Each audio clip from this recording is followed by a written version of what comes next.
цель к лицу. По первому зоне чужой. По первому каналу уничтожить. Внимание, по первому пуск.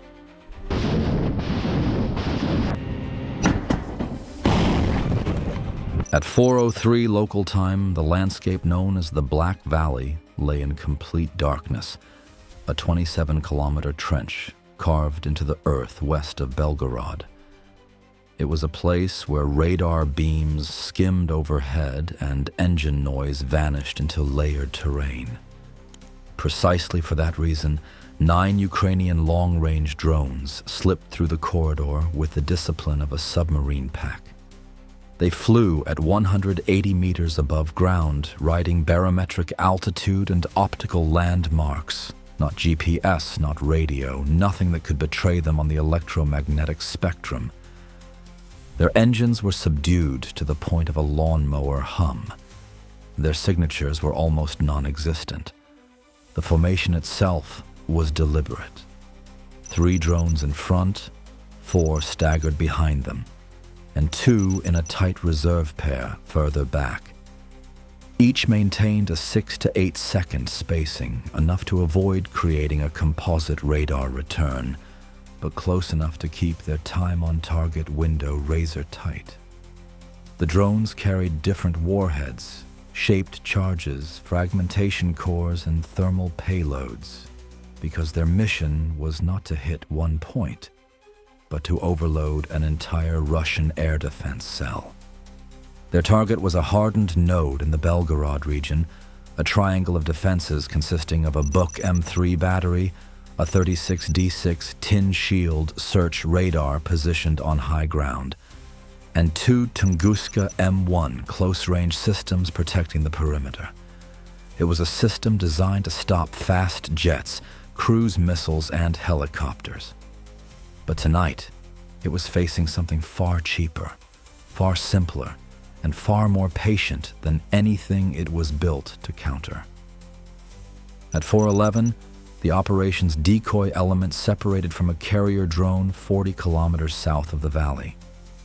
It was a glider, no engine, no heat plume, just a 2.8-meter composite wing with control surfaces and a passive sensor tuned specifically to the frequencies emitted by the Buk's fire control radar. The glider's job was not to strike. Its job was to be discovered. Ukrainian planners called it the Ghost Arrow. It drifted in silence across the night sky until it caught the first faint emission, a C-band pulse pattern unmistakably belonging to the 36D6 surveillance radar. The glider responded with a simple trick. It reflected the radar energy back with controlled phase shifts, not enough to raise alarms in Moscow, but enough to make the target look unsteady. An object accelerating unnaturally, skipping small distances between sweeps. On a Russian operator's screen, the return looked wrong, and wrong was dangerous. By 4:15, the first Buk launch vehicle was ordered into standby. The radar began sharpening its beams. The Russians saw what looked like a single inbound threat approaching from the south. What they didn't see were the 9 real threats still buried inside the Black Valley, masked by terrain and radio silence, moving on a northern approach that exploited the radar's least tested geometry, the sector operators informally called the deadline. The Ukrainian drones updated their course using stored satellite imagery. Every 90 seconds, each drone compared the angle of a tree line, the shadow of a hillside, or the contour of a gully to its onboard library. It was slow, deliberate flying, and every correction cost them seconds the Ukrainians did not want to lose. But it kept them immune to spoofing and jamming. They were ghosts following photographs of the ground, not the airwaves above it. At 4:18, the defenders escalated. A Russian Mi-28N attack helicopter powered up on a forward stand. Its twin Klimov engines lit the valley edge with a thermal bloom that satellite early warning systems registered instantly. The noise signature of the helicopter was still rising. 2.5 minutes remained before liftoff. That was the danger point. If the gunship got airborne before the drones broke out of the valley, it could tear them apart with guided cannon fire and thermal optics. But the attack was already in motion.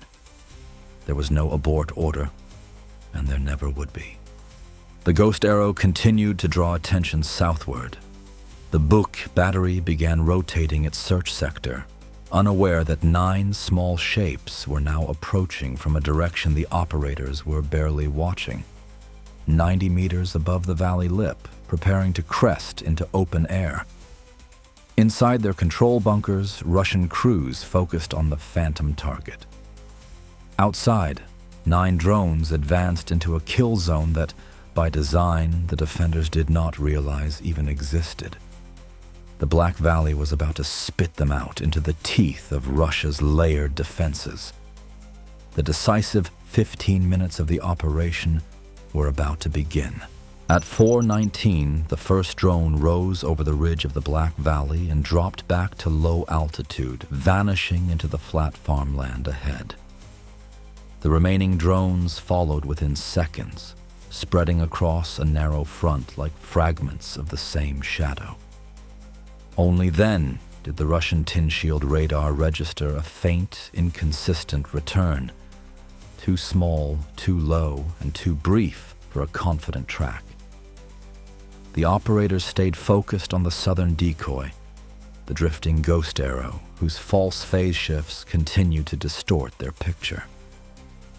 At 4:20, the Mi-28N attack helicopter finally cleared its pad.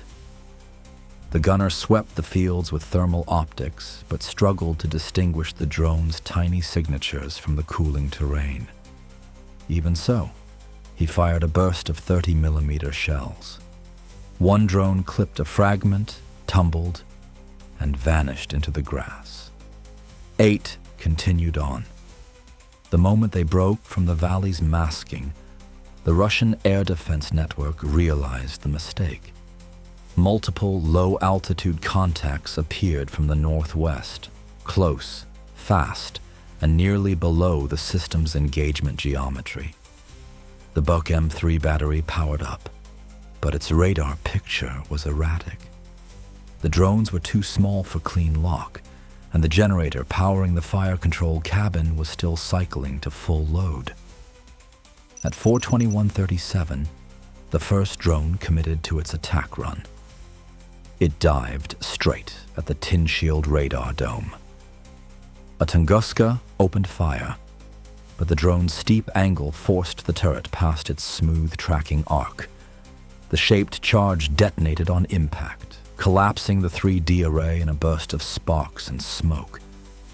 The second drone banked hard and struck the Buk's generator shelter. Power died instantly. Screens inside the control cabin went dark. Without it, the Buk's missiles were blind metal tubes aimed at an empty sky. A third drone attempted to press deeper, but was shredded mid-air by a well-timed Tunguska burst. The defender's success lasted only seconds. The remaining 5 drones were already weaving through the perimeter, too close now for anything but frantic small arms fire. The Mi-28N dove aggressively, trying to intercept before the battery collapsed completely. 2 drones abruptly climbed, forcing the pilot upward. He chased, fired, and destroyed one, but the maneuver pulled him off the main axis. By the time he leveled out, 3 other drones were already inside the engagement bubble. Drone 4 slammed into a Buk launcher, rupturing internal wiring. Drone 5 detonated against the guidance cable junction, severing communication lines that tied the battery together. The 6th drone carried a compact thermobaric charge. It skimmed along the ground and struck the Tunguska's hull plate. The explosion ruptured fuel lines, igniting the vehicle in a rising torch visible for kilometers. At 4:24, the entire defensive node failed. No radar, No fire control. No coordination. The Tunguska burned uncontrollably while the Buk vehicles sat powerless and silent. The Me-28N circled once, unable to engage without ground support. With only a handful of rounds left, it could do nothing but watch the final drone, a decoy survivor, glide into the command shelter and detonate in a final dull concussion. By 4:26, the attack was complete. 9 drones had erased a hardened Russian air defense cell in under 3 minutes. Proof that in modern war, small machines could unmake giants.